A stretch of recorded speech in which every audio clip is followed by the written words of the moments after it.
दिल्ली के इस इलाके में बनेगा अटल गार्डन, लगेगी 12 फीट ऊंची प्रतिमा, पर्यटकों को मिलेगी ये सुविधाएं। दिल्ली के मुख्यमंत्री रेखा गुप्ता ने आज उत्तम नगर में अटल गार्डन के विकास कार्यों की नींव रखी। यह परियोजना श्रद्धेय अटल बिहारी वाजपेयी जी के उस विचार से प्रेरित है जिसमें विकास प्रकृति और संस्कृति के साथ साथ आगे बढ़ता है। नजफगढ़ नाले के किनारे स्थित एक लंबे समय से उपेक्षित पड़ी भूमि को इस प्रोजेक्ट के तहत एक सुंदर, हरे भरे और सभी के लिए सुलभ पार्क में बदलने का काम शुरू हो गया है। सीएम रेखा गुप्ता ने कहा है कि अटल गार्डन परिवारों, बच्चों, बुजुर्गों और युवाओं के लिए एक आदर्श स्थान बनेगा जहां सभी आराम से समय बिता सके। इस अवसर पर पश्चिम दिल्ली के सांसद कमलजीत सहरावत, कैबिनेट मंत्री प्रवेश साहिब सिंह, विधायक पवन शर्मा सहित कई गणमान्य जन मौजूद रहे। दिल्ली के इन दो इलाकों में खुली अटल कैंटीन, सीएम रेखा गुप्ता ने खुद लोगों को भोजन परोसा। दिल्ली के मुख्यमंत्री रेखा गुप्ता ने शालीमार बाग और पीतमपुरा में दो नई अटल कैंटीनों का उद्घाटन किया। उन्होंने स्वयं भोजन किया और स्थानीय लोगों से बातचीत की। ये कैंटीनें मात्र 5 रुपए में पौष्टिक भोजन प्रदान करती है, जो अटल बिहारी वाजपेयी के अंत्योदय विचार से प्रेरित है। यह पहल दिल्ली के श्रमिकों और जरूरतमंदों को सम्मान और सहारा देगी। कुल 100 कैंटीनें खोलने की योजना है, जिनमें से 45 पहले ही शुरू हो चुकी है। रेन बसेरों की सुविधाओं पर दिल्ली सरकार सख्त, सीएम रेखा गुप्ता ने औचक निरीक्षण कर लोगों से जानी समस्याएं।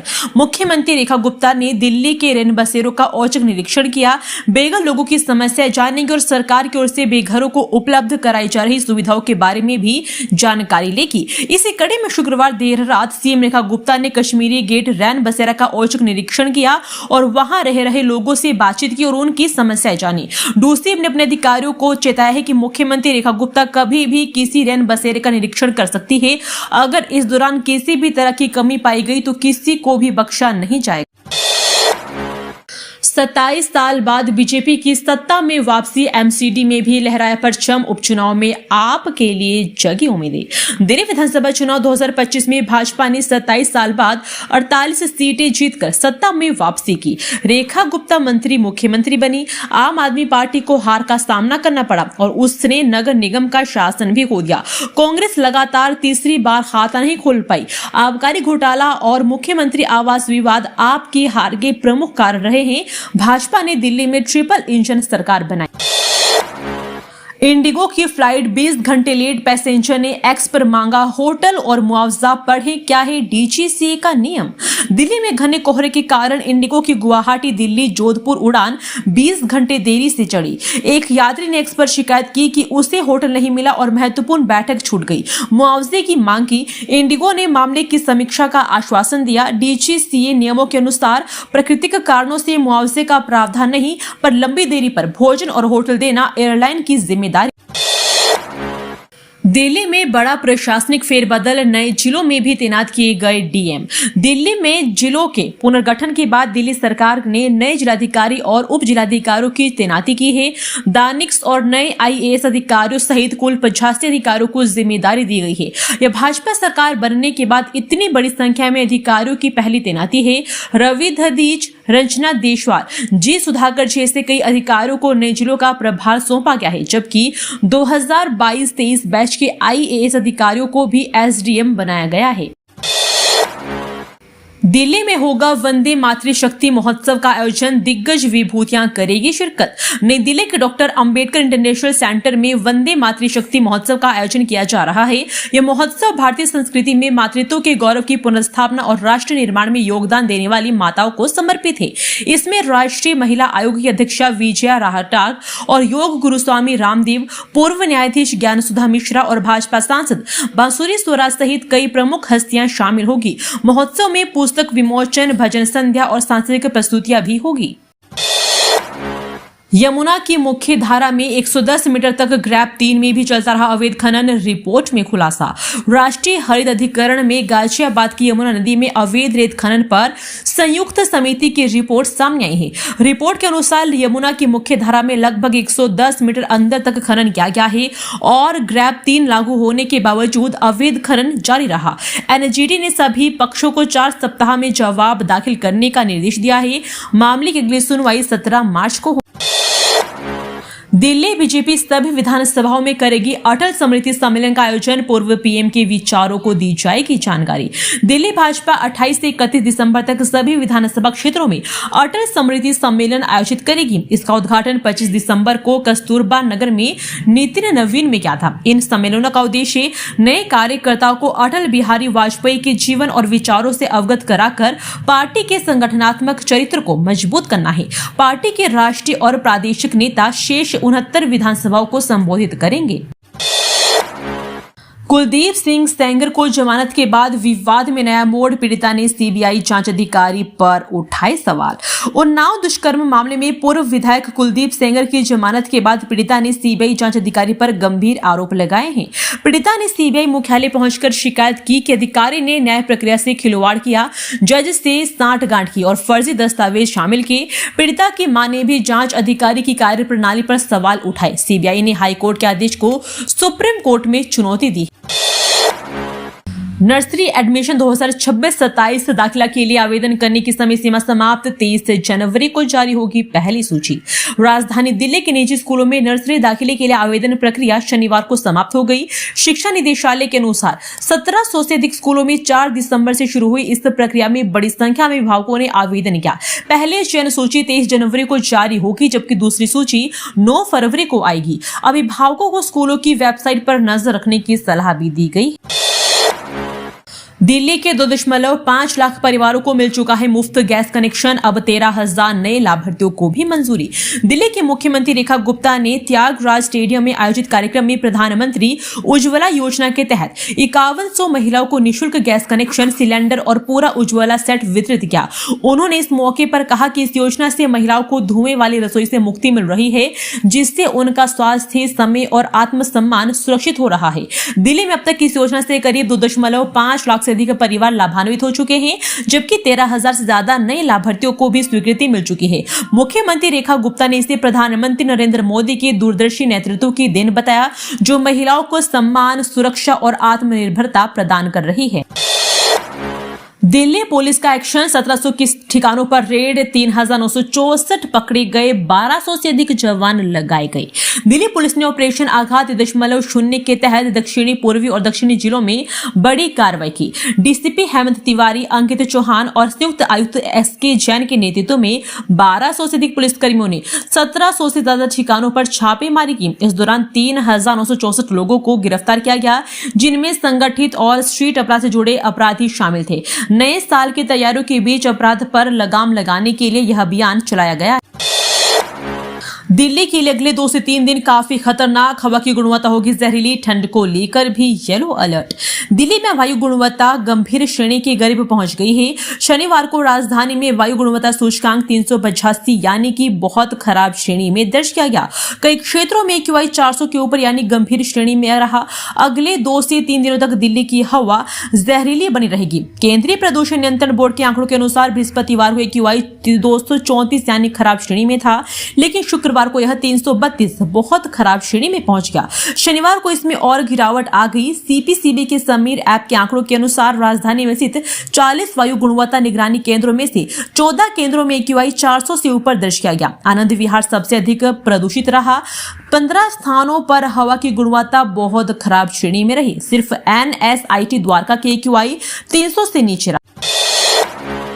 ग्रैब की रोक से फिर लटका 21 करोड़ का गोल मार्केट संग्रहालय प्रोजेक्ट। NDMC ने मई 2026 तक बढ़ाई डेडलाइन। ग्रैब के कारण बार बार निर्माण गतिविधियों पर लग रही रोक का हवाला देते हुए नई दिल्ली नगर पालिका परिषद ने अपनी गोल मार्केट संग्रहालय की समय सीमा बढ़ा दी है। अब इसका काम मई 2026 को पूरा हो जाएगा। NDMC के अनुसार 40% सिविल कार्य पूरा हो चुका है। उल्लेखनीय है कि NDMC ने गोल मार्केट की 100 वर्ष से अधिक पुरानी मार्केट का जीर्णोद्धार करने के लिए देश की प्रगति में योगदान देने वाली महिलाओं का संग्रहालय बनाने का कार्य अक्टूबर 2023 में शुरू किया था। इससे पहले अक्टूबर 2025 में पूरा होना था, लेकिन कई कारणों से इसे मार्च 2026 तक ले जाया गया। अब मई 2026 तक कर दिया गया है। पॉक्सो एक्ट में पीड़िता के मुकरने पर भी सजा रहेगी बरकरार। दुष्कर्म मामले में दिल्ली एचसी ने सुनाया अहम फैसला। दिल्ली हाईकोर्ट ने पॉक्सो मामले में सौतेली बेटी से दुष्कर्म के दोषी सौतेले पिता की 20 साल की सजा बरकरार रखी। कोर्ट ने कहा कि पीड़िता के बयान बदलने के बावजूद वैज्ञानिक सबूतों के आधार पर दोषी को बरी नहीं किया जा सकता है। अक्सर परिवार के दबाव के कारण बच्चे बयान बदलते हैं। यह फैसला बच्चों के यौन शोषण मामलों में न्याय को मजबूत करेगा, खासकर जब वैज्ञानिक साक्ष्य मौजूद हो। का कोहरम जारी। वंदे भारत दरभंगा हमसफर सहित 60 से ज्यादा ट्रेनों की पहिया में देखें पूरी लिस्ट। कोहरे के कारण रविवार को दिल्ली में रेल यात्रियों को भारी परेशानी का सामना करना पड़ा। वंदे भारत राजधानी शताब्दी सहित 60 से अधिक ट्रेनों में 13 घंटे तक देरी से चली। वाराणसी नई दिल्ली वंदे भारत एक्सप्रेस 13 से घंटे विलंब से पहुंची। इसके चलते वापसी वाली कई ट्रेनों के प्रस्थान समय में भी बदलाव किया गया। लोकल ट्रेनें भी प्रभावित हुई, जिससे यात्रियों को असुविधा। एनडीएमसी ने शुरू किया ट्यूलिप बल्ब रोपण। अब स्वदेशी फूलों से सज रही है दिल्ली। नई दिल्ली नगर परिषद ने दिल्ली की सड़कों को सर्दियों में ट्यूलिप से सजाने के लिए बल्ब लगाने का काम शुरू किया है। वाइस चेयरमैन कुलजीत चहल ने चिल्ड्रन पार्क में इसका उद्घाटन किया। इस बार एनडीएमसी नीदरलैंड से आयातित क्लबों के साथ साथ अपनी हाईटेक नर्सरी में तैयार किए गए स्वदेशी बल्बों का भी उपयोग कर रही है। इससे लागत कम होगी और भारत में ट्यूलिप उद्घाटन को भी बढ़ावा मिलेगा। फरवरी में ये फूल खिलेंगे, जिससे शहर की सुंदरता भी बढ़ेगी।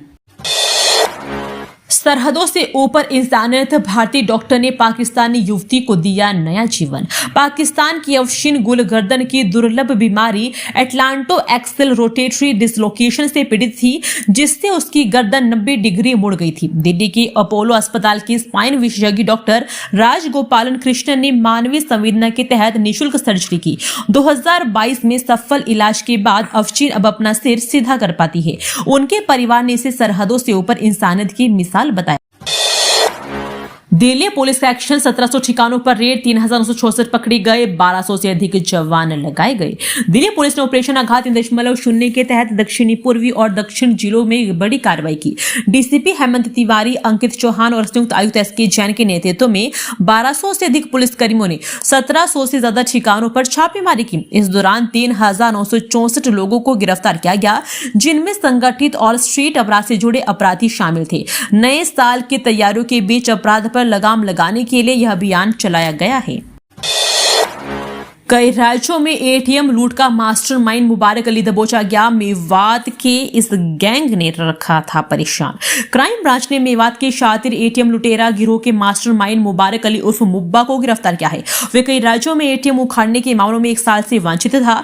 मुबारक अली पर मध्य प्रदेश, हरियाणा, यूपी और दिल्ली में 10 मामले दर्ज है।